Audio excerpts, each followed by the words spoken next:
Mayong hapon, Negros.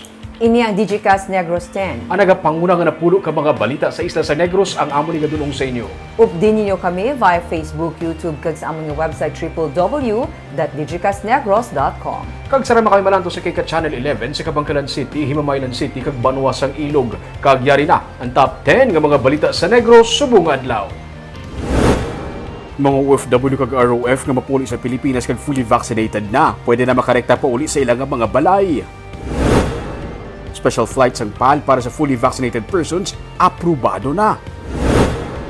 48 anyos nga taga Iloilo nagproseso sa dokumento sa DFA Bacolod, positibo sa COVID-19.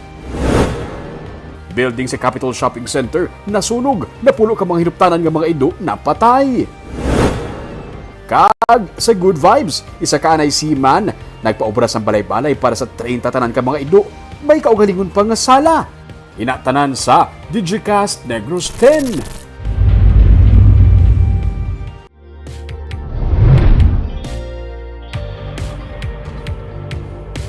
Sa number 10, isa ka Facebook page ang nagpost nga si Bacolod Mayoral Aspirant Albi Benitez ang magapamayad sang bill sang kuryente kag tubig. Ginsabat naman ini sa nga anay kongresista nga ini isa ka fake news.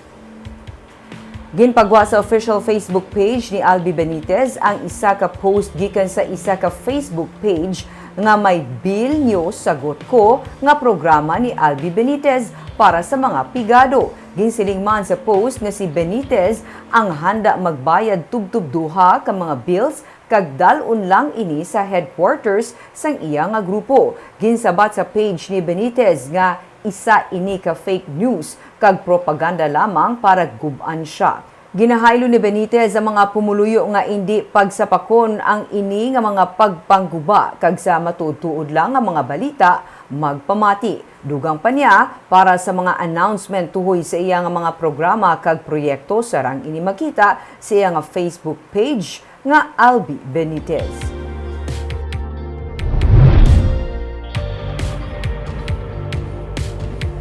Sa number 9, saka sa sweldo sa mga empleyado sa gobyerno probinsyal na lakip sa proposed budget para sa 2022. Inisuro sa kay Negros Occidental Governor Eugenio Jose Lacson nga nagsiling nga ang probinsya ang maghatag sa mga empleyado sa anuman nga naparteneser sa ila. Sa 5.7 billion pesos nga proposed budget nga ginasubmit sa gobernador sa Sanggunian Panalawigan, 1.7 billion pesos ang napain para sa personal services, samtang wala pa man natalakay ang bahin sa mga bonuses ng empleyado. Suno kay Lacson, kung ano ang sarang mahatag sang probinsya sa mga empleyado, ini ang igahatag. Igatalakay pa sang SP ang proposed budget sa probinsya nga ginasubmit for review sang Miyerkules. Nagtaas man ang budget bangod sang pagsaka sang National Tax Allotment o kun sa tuanay Internal Revenue Allotment tugas sang Mandanas Rule. Talaklaron sa gihapon bangod sang padayon nga pagpakik-away kontra COVID-19 suno sa gobernador. Yeah, whatever is due to our government employees, of course we will give it. What about ang ilang mga bonuses ya Gov? Hindi na, this December ang bonuses ang mga empleyado as is man na gyapon nito. We have not discussed yet, but again, what is available to be given as bonuses, we will give it.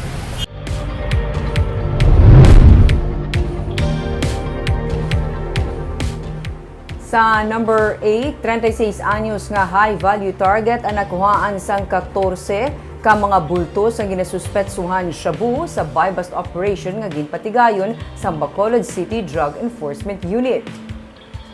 May 3 man ka semana nga ginapaidalong sa surveillance operations ng City Drug Enforcement Unit sa Bacolod City Police Office ang 36 anyos nga high-value individual. Tubtub nga ginpatuman sang mga operatiba ang buy-bust operation sa iya balay sa Purok Bayanihan sa Barangay Banago sang inilang nga hapon. Ginalegar na recover sa suspect ang 14 tanan ka mga sachet sa ginasuspetsuhan shabu nga nagabalor sa masobra 346,000 pesos. Ginausisa pa sang CDEU kundi gikan ang supply sa illegal nga droga nga nagabugat sa 51 grams. Sa number 7, 7,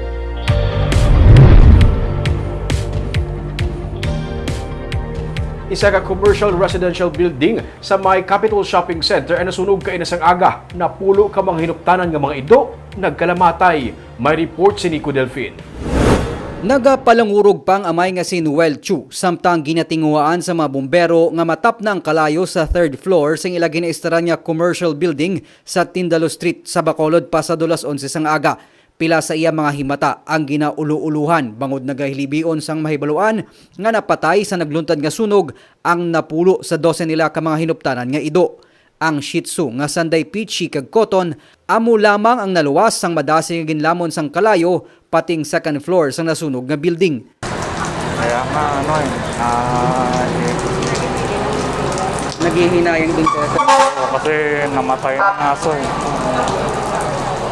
Sa pagpang-usisa sang Bureau of Fire Protection, nagsugod ang kalayo sa kwarto sang pamilya Chu. Electrical in nature ang ginapatian kabangdanan sang sunog. So dito na-locate sa third floor na kwarto.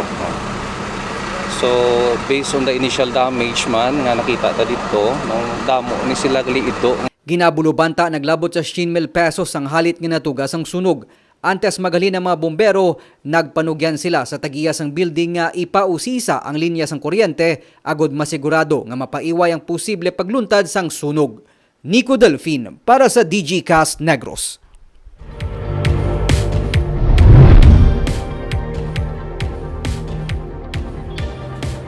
Sa number 6, pangayaw nga karga tapas, nag-amok. Nagpanglabo sang kaupod niya nga mga karga tapas sa syudad sang Silay.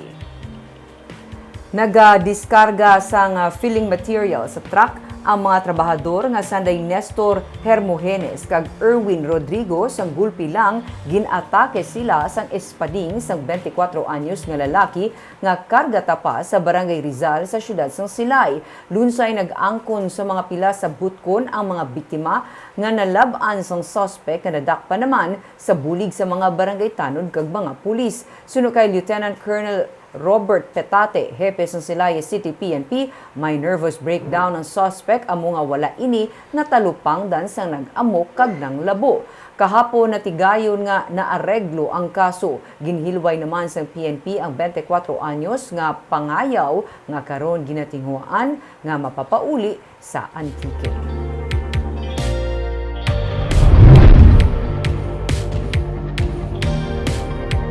Sa number 5, 15% na sang target ang tigayon nga nabakunahan sa Negros Occidental.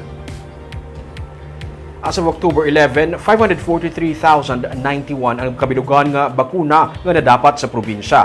Sunod sa kay Dr. Ernel Tumimbang, ang Provincial Health Officer sa Negros Occidental, tayo yun ang pagbakuna karon kag ang gina-roll out Pfizer vaccines nga may mataas man nga demand. Sunod sa kay Tumimbang, wala labot nga madamo sang Pfizer vaccine nga nag-abot, kinahanglan man nga gilayon ini ma-dispose agud to hindi man magkulang sa storage facility, labi na nga may lain man nga storage requirement ang Pfizer vaccine.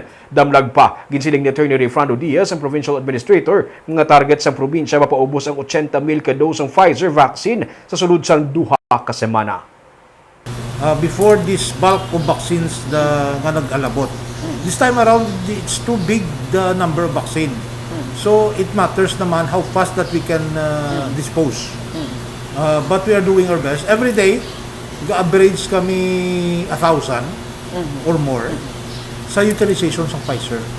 That put it in 7 days time, pwede kami ka 7,000 or 8,000 a week. Okay.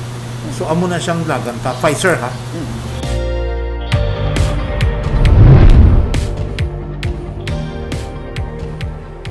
Sa number 4, syudad sang Bacolod ang nagaplano nga magbakal sang reserba nga supply sang medical oxygen.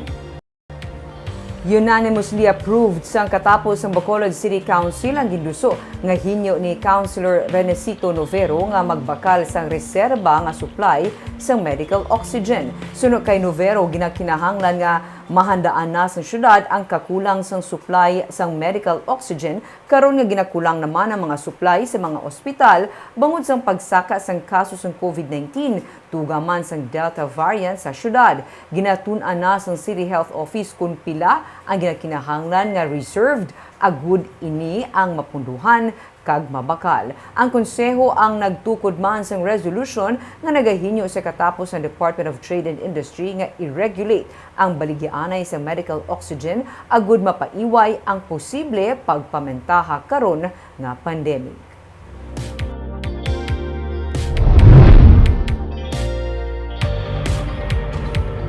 Sa number 3, isa ka taga Iloilo nga nagpadulong sa syudad sa Bacolod para mag-process sa mga documents sa DFA, nagpositibo sa COVID-19. Sa post ni Bacolod Emergency Operations Center Executive Director M. Ang iyaging siling nga may isa ka 48 anyos nga traveler nga taga-istansya sa Iloilo nga nagpadulong sa Bacolod. Nagkadto siya sa Department of Foreign Affairs nga opisina para mag-process sa mga documents. Nagbisita pagit siya sa iyang mga himata sa Barangay Felisa sa Bacolod. Nakasulod ang mga persona sa Bacolod bisan pending pa ang resulta sa iyang RT-PCR test. Nakatawag ang biolab sa ila kag nagpabalo nga positibo sa COVID-19 ang mga persona.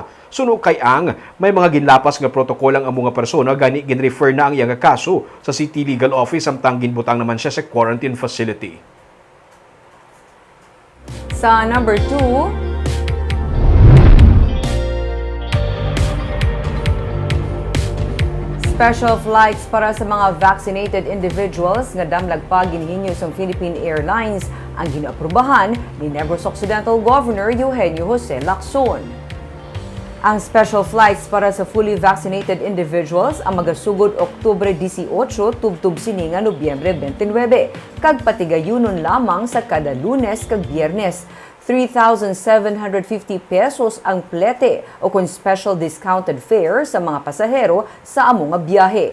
Hindi naman kinahanglanon nga magpaidalom pa sa RT-PCR test ang mga pasahero. Inisandig sa komunikasyon ni Pala Branch Manager Rene Aviles kay Provincial Administrator Rayfrando Diaz. Ginpahayag man ni Provincial Consultant Albi Benitez nga bukas man ini sa mga residente sa Bacolod. Karon nga hindi naman kinahanglan sa negative RT-PCR test result ang magapadulong sa syudad kung fully vaccinated individual. Ang Manila-Bacolod flight las 8 sang aga. Suno kay Aviles, ang tinutuyo man sang amo nga special flight, amo nga matibong man ang vaccination program sang gobyerno. Kag sa numero 1 sa mga balita, subong nga adlaw.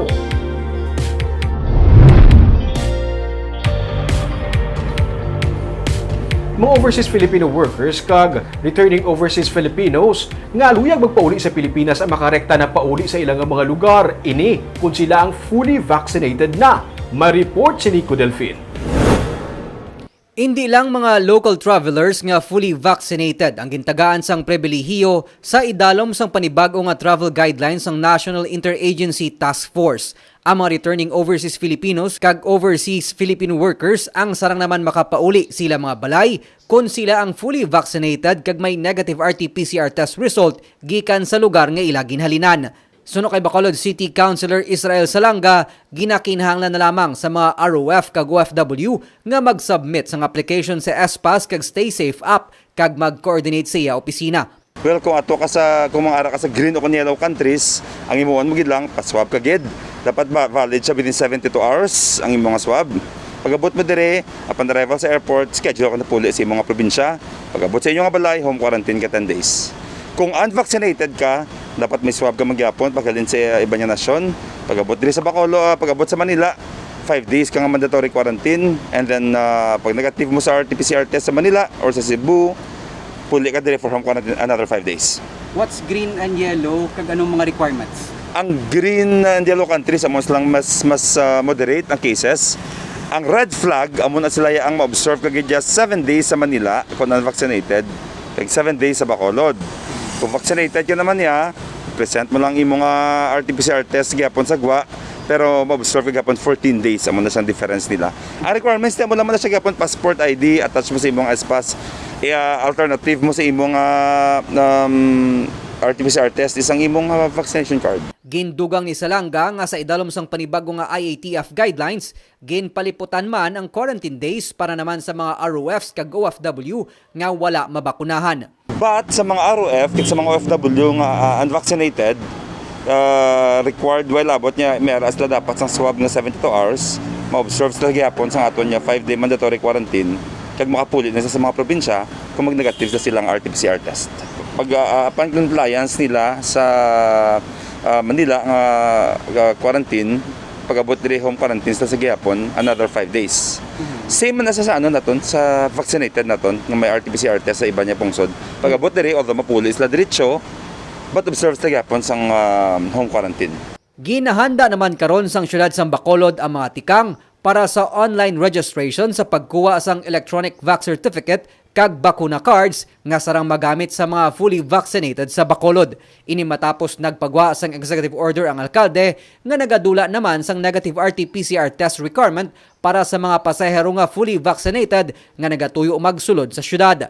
Pangabay na lamang sang katapos ang Emergency Operation Center nga kon mahimo mangin responsable kag magsunod sa minimum health protocol ang mga nagapauli nga pasahero. Domestic man, ROF o kon OFW, agud mapahagan-hagan ang pagsaka sang COVID-19 cases.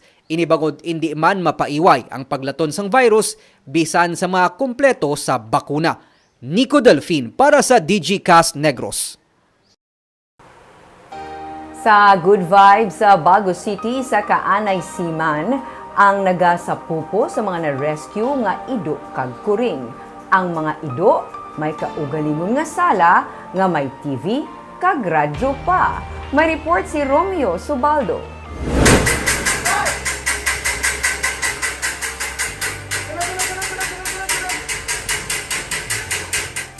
Pagkabati sang bagting, nagapinalumba sunod sa ilagated area ang ini nga mga ido. Kalabanan sa ila mga aspin kag tanan na rescue gikan sa dalanon. Ginpatukod ini sang anay siman nga si Leo Gumban kag sang iya partner sa barangay Balingasag sa Bago City. May open area, may sala nga may TV kag radyo, kag may pa-music pa para sa mga ido.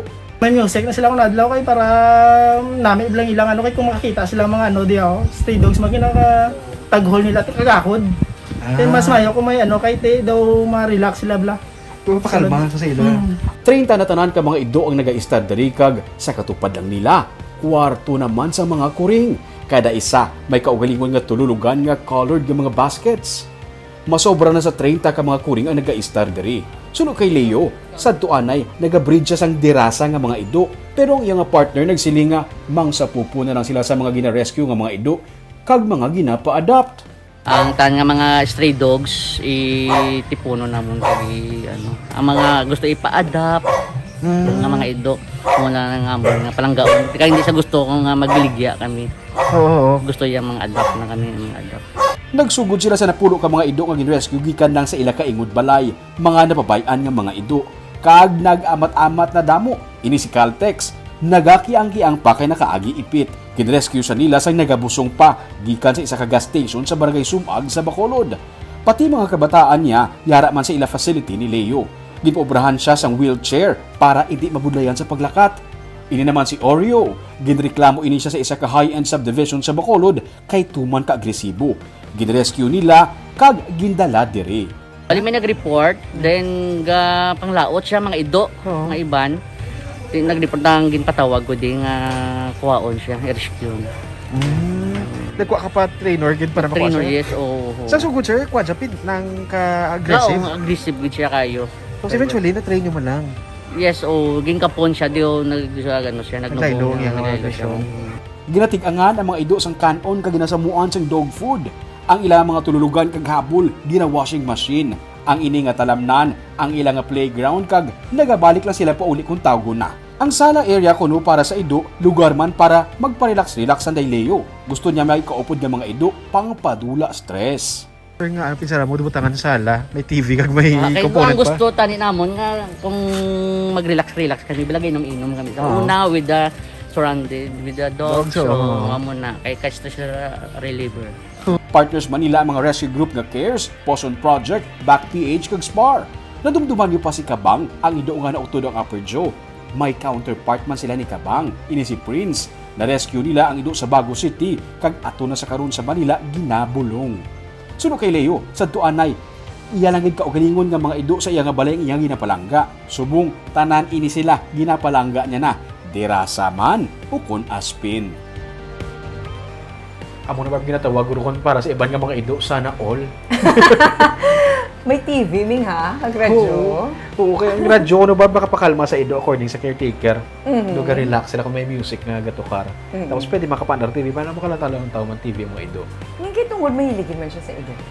May ilig siya sa ido no, na dirasa, but ang partner niya rin siling sa iya nga hindi natakilanan magbakal ido nga dirasa.